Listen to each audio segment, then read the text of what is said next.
حتما با پله برقی و آسانسور آشنا هستی و روزانه در جاهای مختلف مجبوری از این وسایل استفاده کنی. یادت باشه موقع سوار یا پیاده شدن حواست به کوچولوهای اطرافت باشه. میدونی که بچه‌ها عاشق کنجکاوی و بازی هستن. آسانسور و پله برقی به خاطر حرکت مدامشون مورد توجه بچه‌هاست.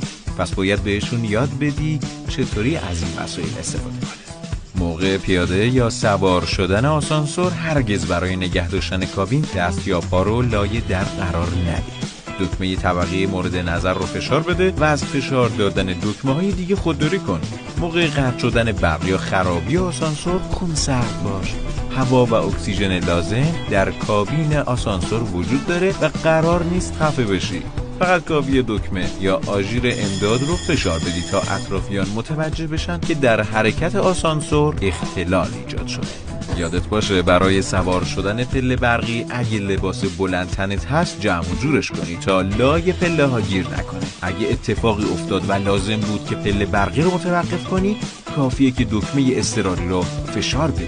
این وسایل برای آسایش ما هستن. باید راه‌های استفاده از اونها رو بلد